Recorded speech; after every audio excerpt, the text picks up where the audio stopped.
morning class. My name is Janilyn Makalintal from Bachelor of Technology and Livelihood Education major in Home Economics. And I am your presenter and reporter for today.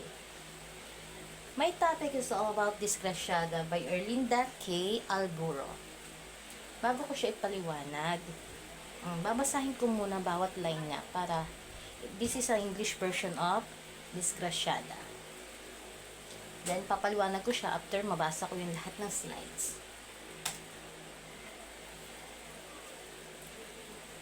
That's the movie showing next week. But, what Inday if they call you disgrace? Because they say you're a mother but not a wife. Someone said, a poet from somewhere, that a rose by any name would smell as sweet. How good it will be to have a child to bring up, who will roll up a flame-lit cigarette, especially a girl who will rouse you from a bad dream and sing, while burning the traces of your sweat. And if a boy, he will know how to reflect water, slide down the coconut tree, and let dance the bamboo tree. So there, who then is truly disgraced? The poor mother who is not a wife? Or the wife who has a mother child or not husband? Yan. The word disgraciada, ito yung sinasabi natin na isang babaeng, kumbaga, nadisgrasya dahil sa kahirapan, dahil sa tindi ng pangangailangan. Nagkaroon siya ng anak, pero wala siyang asawa. Yun ang pinararating ng poem na to, ni Erlinda Alburo. I have here something that I want to read, all of them. Gusto kong basahin para sa inyo. This is a sample spoken poetry na nasasalamin dito sa topic kong to. Disgraciada, malandi, makati, kerengkeng kung tawagin, at marami pang iba, na kung ituring ng iba ay mas masahol pa sa puta. Hindi na bago ito sa aking pandinig. Napapailang na rin sa bawat maanghang na salita mula sa mga mababahong bibig. Hindi nila alam na may nasasaktan na at lumuluha na mata. Masyado kasi nilang ginagamit ang kanilang pang-amoy kahit di naman nila natitikman ng totoong lasa. Sampalin kaya kita upang maramdaman mo ang pinaparamdam mo sa iba. Ginamit ang 5 basic sense sa ikalawang breso upang ipamukha sa'yo na wala kang common sense kaya ka bobo. Kwentong barbero ang pinapanghalandakan mo. Mapanghusga ka na parang alam mo ang buong kwento. Hindi ka husgado para hatulan ng kapwa mo. Hindi ka Diyos para husgahan ang kapwa mo tao. Sige, sabihin na natin nabuntis sila ng maaga. Sabihin na natin na sila ay disgrasyada. Sabihin mo na lahat ng gusto mo. Sabihin sa kanila. Pero sana man lang nag-effort ka ring malaman.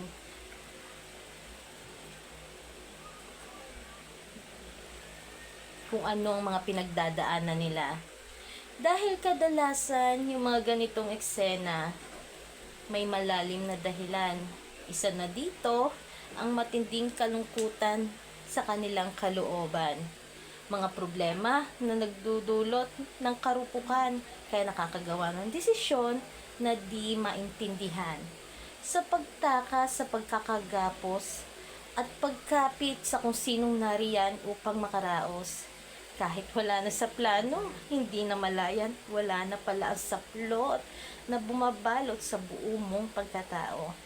Sa iisang gabi na may nangyaring mali, isang buhay ang mabubuo habang ang mundo mo'y gulong-gulo. Haharap ka muli sa desisyon, alam mong husgahan ka ng buong mundo. Maswerte ka kung kasama mong haharap ang taong kasama mong bumuo. Ngunit kung hindi, saludo pa rin ako sa'yo. Pikit matang hinarap ang lahat. Walang pakialam sa lahat ng sinusumbat. Ang importante, ang kanyang magiging anak. Gabi-gabi nga, mga luhay pumapatak. May pagsisisi sa loob, pero hindi pa naman huli ang lahat. Maayos din ang lahat, kapit lang sa Diyos na nasa itaas. Ngayon ka magsalita. Ngayon mo sabihin na malandi siya. Ngayon ipamukha mo na mali ang kanyang nagawa. Hindi ba't siya'y kamangha-mangha? Hindi ba't siya'y nakakabilib sa lahat ng pinapakita niya? Hindi ba't siya'y napakatapang humarap sa problemang pinasok niya? Dahil pinili niyang mabuhay ang buhay na nabuo sa sinapupunan niya. Dahil kahit ano pang sabihin ng mga tao sa mundo, doon pa lang kahanga-hanga na siya. Hindi ba? Ngayon ka magsalita. Oo, nanganak siya ng maaga. Wala sa tamang edad, napaaga ang responsibilidad. Pero paano naman yung iba? Pinapalaglag ang buhay na nasa loob nila. Matawag lang dalaga. Hindi ba't mas masahol pa yung sa puta? Ikaw, bahala ka ng humusga. At ngayon ka magsalita. Yan. Ito yung isang spoken poetry na masasabi mo na may isa sa larawan natin dito sa sinulat ni Erlinda Alburo. Kung inyong anuhin yung bawat line, parang nakakaano to, nasasalamin to sa isang babae na dahil sa tindi ng kahirapan, nagawa niya yung mga bagay na ganon. Pero hindi niya pinagsisihan. Kasi, parang naging blessing din sa isang babaeng yon yung buhay na nabuo niya.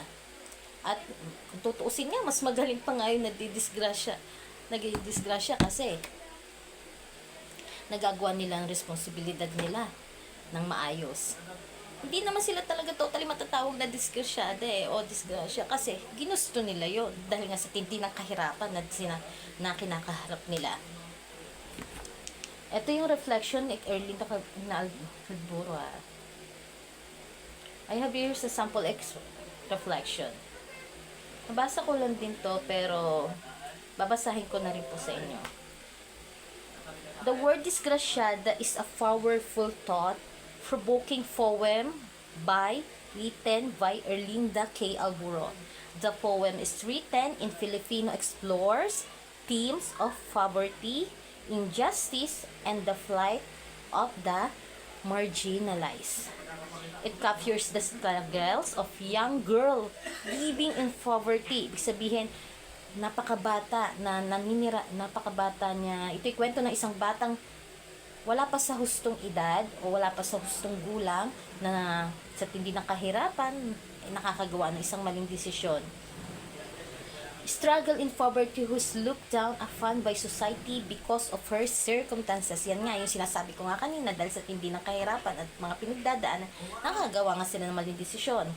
The title Disgrasyada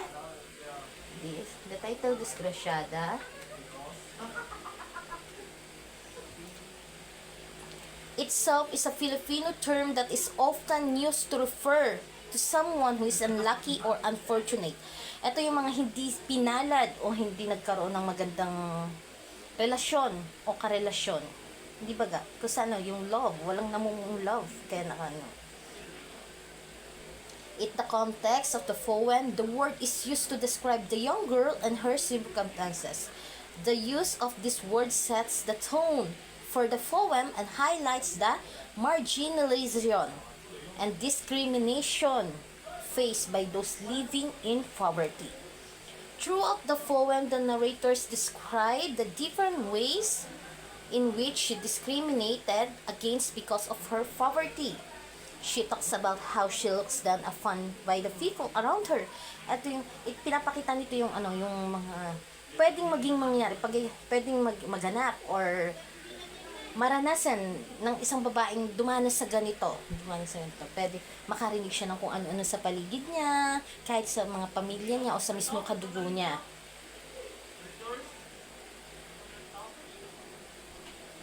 Subjected to ridicule and humiliation niya. She say, sila'y tumitingin sa akin na para isa akong dumi sa isang daan. Yan. Yung para bang tila napakarumi mong tao kung tingnan nila. Kung tumingin sila sa'yo, parang tinitingnan kanila mula ulo hanggang paa. Eh, hindi naman nila naintindihan kung anong pinagdadaanan mo. Kumbaga, parang ganun na lang para kadali sa kanila na husgahan ka. Samantalang hindi naman nila alam ang buong kwento. They look at me like a piece of dirt on the street. Yan nga, yung dumingan niya. This line highlights the dehumanization and objectification faced by those living in poverty. Talaga nararanasan to ng isang tao na naninira, na dumadanas ng tinding kahirapan. They are often seen as less than human and are treated as such. Yes, yan. Ito yan nga sinasabi ko nga. Hindi mo matatawag na disgrasyada ang isang babae dahil sa nakita mo, kesyo nagtatrabaho sila sa club, or kesyo sumasama sila kung kanino ng lalaki, tapos nagpabuntis, nagpaano. 'Di ba? Parang ang hirap ipaliwanag yung nakikita mo lang yung panlabas nila, na nakikita mo na ganun ang kilos nila, ganun yung ayos nila, pero hindi mo naman alam kung anong nasa sa loob nila. Hindi mo nakikita kung paano sila sa gabi, paano nila binubuhay ang anak na nabuo sa kanila nang wala sumusuportang asawa, ganun. Kaya para sa akin, maging aral itong topic na to para sa lahat ng babae. Hindi lang sa babae.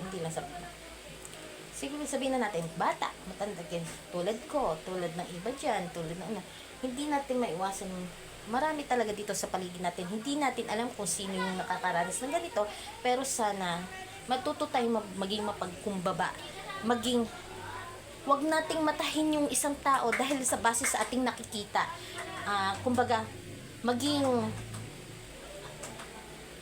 matalino din tayo, mapagmatsyag, maging marunong magkaroon tayo ng malasakit sa ating kapwa. Hindi lang para sa atin yun eh. Kasi, kumbaga, para sa kanila, mas parang ikatutuwa na nila yun. Tingnan natin sila sa paraang tama. Hindi yung sa paraang nakikita lang natin. Dahil madumi sila, ay ganun na natin sila husgahan. No!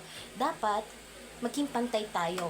Disgrasyada man yung tao, may asawa man tao, may anak man yung tao, dapat pantay yung tingin natin sa kanila para irespeto din tayo pabalik. Kasi hindi rin pwedeng sabihin natin, ay, may asawa ako, may ama ang mga anak ko. No, kailangan pantay yung tingin natin sa kanila. Kasi kung tutuusin, mas matapang sila sa atin. Mas matapang nilang hinaharap yung problema ng mag-isa. Nabubuhay nilang mag-isa yung mga anak nila. Yung mga nabuo sa sinapupunan nila nang walang suporta, nang walang taong nakasama nila na para buhayin yung mga anak nila. Yan, mas nakakabilib sila kesa doon sa mga babae na nagpabuntis nga, nagkaroon ng jowa, tapos nagpabuntis, tapos hindi naman magampanan ng pagiging magulang, pinalalaglag, itinatapon sa ilog. 'Di ba mas masahol yun kung ating titingnan? Kaya para sa akin, maging mapagmatsyag tayo sa lahat. Huwag natin husgahan base sa ating nakikita. Saka matuto tayong makontento or matuto tayong rumispeto sa paligid natin. Hindi lang yung sa propesyon na nakikita natin sa kanila. Kahit mababa ka man, mahirap ka man, mayaman ka man, or else nakapagtapos ka man, professional ka man, yan. Kailangan pantay-pantay tayong tumingin sa lahat. Yun lang po. Maraming salamat po.